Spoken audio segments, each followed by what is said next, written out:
දැන් අපි සඳහන් කළ පෙර ක්‍රීඩකයා ක්‍රීඩා කරන තරගය තමයි මේ Brave Fighters නායක අරුණෝ දිල්හර ඔහුගේ අන්තය තෝරා ගන්නවා. ඒ වගේම අනෙක් අන්තේ ඔහුට ප්‍රබල අභියෝගයක් ලබා දෙන කණ්ඩායමක් ඉන්නවා හොරණ කණ්ඩායම. ඉතින් අරුණෝත් ගැන අපි කතා කළා. ඔහු මින් පෙර ගණේමුල සුසිත කණ්ඩායම නියෝජනය කළේ කඹෑදීමේ ක්‍රීඩාවෙන්. දැන් Brave Fighters සමගින් ක්‍රීඩා කරනවා. ඉතාම හොඳ තරගයක් වේවි මේ තරගය. හොරණ එක්සත් සහ Brave Fighters කරට කර තරඟ වදින්නට මේ වන විට සියලු දේ සූදානම්. බැල්මටම කල්යම් විත්තේම ප්‍රබල ප්‍රතිචාරයක් පළමු තරඟ වටේ සිටම ලැබෙන හැඩක් තමයි අපිට පෙනෙන්නට තිබෙන්නේ. ඔබ හිතන විදිහට මොකද්ද තරඟ වටේ ආරම්භයේ කොයි පැත්තකට යයිද මේ කණ්ඩායම දිත්තේ බැලුවා? ඔබට පේනවා ඇති Brave Fighters කණ්ඩායමේ අත්දැකීම් ප්‍රමාණය. මේ කණ්ඩායමේ පෙළ ගත්තොත් අත්දැකීම් බහුල ක්‍රීඩකයන් රැසක් ඔබ දකින්නට ඇති. ඉතින් ඔවුන් දැන් තරගයට සූදානම්. පෙර ගණේමුල්ලේ ප්‍රබල ක්‍රීඩකයන් රැසක් ඉන්නවා Brave Fighters කණ්ඩායම. ඒ වගේම හොරණ කණ්ඩායමෙත් අත්දැකීම් බහුල ක්‍රීඩකයන් රැසක් අපි දුටුවා ඉන්නවා අනෙක් අන්තේ. ඉතින් හොඳ ආරම්භයක් අවශ්‍ය වේවි කණ්ඩායම් දෙකටම. විශේෂයෙන් හෝල්ඩින් පොසිෂන් එකේදී කෙලෙසද තරගය ඉදිරියට ගෙනියන්න කියන එක මත මං හිතන්නේ මේ ජයග්‍රහණය තීරණය වේවි.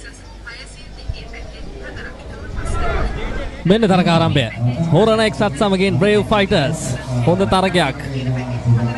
හෝල්ඩින් පොසිෂන් එක තුල රඳවා තබාගෙන තරගයේ පීඩනයක් නිර්මාණය වෙනවාද? දෙපසටම දෝලණය වෙනවාද? පළමු තරග වටේ සිට හොඳ තරගයට ආගමනයක් හොරණ එක්සත් දෙසින් එක පෙළට සියලු දෙනාම හොඳින් ජවය පවත්වා ගන්නවා. නමුත් Brave Fighters තරගය අතහරින්නට සූදානමක් නැහැ. හොඳින් ශක්තිය පවත්වාගෙන ඉන්නේ. Brave Fighters කියන්නේ අන්න ඒක නිසා දරා ගැනීම ඉතාම හොඳයි. ඔවුන්ගේ නිර්භීත භාවය තරගයත් නොහැරීම ඉතාම හොඳින් තිබෙනවා. නමුත් හොරණ කණ්ඩායමෙන් ලබා දෙන අභියෝගය පැහැදිලිවම තීව්‍ර අභියෝගයක්. ඔවුන් පසුපසට ඇදමින් ප්‍රබල තරගයක් ලබා දෙනවා. දැන් Brave Fighters යම් කිසි ප්‍රමාණයකින් ඔවුන්ගේ ජවය වර්ධනය කර ගනිමින් තිබෙන්නේ. හොඳ තරගයක්. නමුත් හොරණ කණ්ඩායම ඔවුන්ගේ ජවය වැඩි කරමින් මේ මොහොතේ පසුපසට ඇදගෙන යමින් තිබෙන්නේ. කොයි පසට තරගයේ දෝලණය වේවිද? තරගය හොඳින්ම රඳවා තබා ගන්නට Brave Fighters හොඳ උත්සාහයක නමුත් හොරණ එක්සත් තරගයේ මේ වටේ තුල ජයග්‍රහණය තහවුරු කරගන්නේ.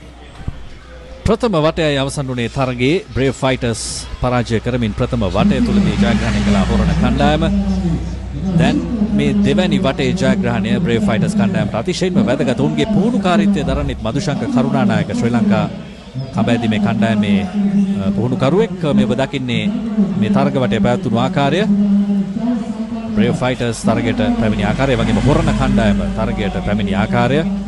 හොරණ තරග ආරම්භයේ සිටම ඇදගෙන යන්නට තමයි උත්සාහ කළේ. ඔවුන් තීරණය කළේ නැහැ හෝල්ඩින් පොසිෂන් එකේ රැඳෙන්න. නමුත් Brave Fighters තීරණය කළා හෝල්ඩින් පොසිෂන් එක රඳවාගෙන ක්‍රීඩා කරන්න. නමුත් ඊට අවස්ථාව ලබා දුන්නේ නැහැ හොරණ කණ්ඩායම. බොහෝ කණ්ඩායම් තුල තරගයේ ආරම්භයේ සිටම ඔවුන්ට ආවේනික වෙච්ච තරග උපක්‍රම තිබෙනවා. ඒ උපක්‍රම ඔස්සේ තමයි හොරණ කණ්ඩායම මේ තරග වටේ ඉදිරිය තහවුරු කරගත්තේ. නමුත් අප සඳහන් කරා Brave Fighters කියන්නේ අත්දැකීම් අතින් පරිපූර්ණ කණ්ඩායමක්. ඒ නිසා ඔවුන්ට හැකියාවක් තිබෙනවා ඊළඟ තරග වටේ තර ඔවුන්ගේ ජවය ඔවුන් කවුරුන්ද කියන දේ හරි හැටි පෙන්වුම් කරන්න මේ පළමු තරග වටේ අවසන් මොහොත. හොරණ කණ්ඩායම පැහැදිලි විශ්වාසයකින් ඔවුන් ප්‍රථම වටේ ජයග්‍රහණය කළා මේ තරගය තුල. දැන් අභියෝගය සම්පූර්ණයෙන්ම Brave Fighters අතේ. මදුශංක ඔබට පෙනෙනවා ඇති ඉතිරේ වම් පසින් කණ්ඩායමට වම් පසින් රැඳී ඉන්නවා ශ්‍රී ලංකා කඹෑදීමේ කණ්ඩායමේ සහාය පුහුණුකරුවෙක්. අත්දැකීම් බහුල කණ්ඩායමක්. නමුත් ඔවුන්ගේ ආකාරයට ක්‍රීඩා කළේ නැති බව තමයි කියන්නට පුළුවන් ප්‍රථම වටය තුලදී. හොරණ කණ්ඩායම ඉතාම හොඳින් ප්‍රථම වටේ ජයග්‍රහණය කළා. දැන් දෙවෙනි වටේටයි මේ සූදානම් වන්නේ. තරග වටේ ආරම්භයට සූදානම්.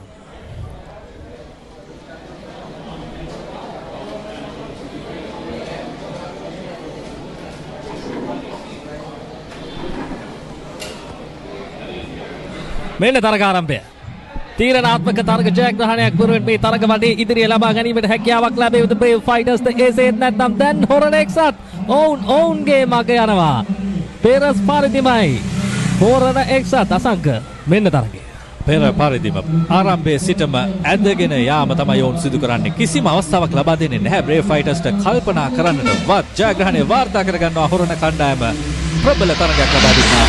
ඔවුන් තරග ආරම්භයේ සිටම වට දෙක තුලදීම අභියෝගය තමයි එල්ල කළේ. ජයග්‍රහණය වාර්තා කරනවා හොරණ කණ්ඩායම ඒ තරගය තුලදී. අපි කියනවා ඇස් පිළමක්වත් ගහන්න ඉඩ දුන්නේ නැහැ.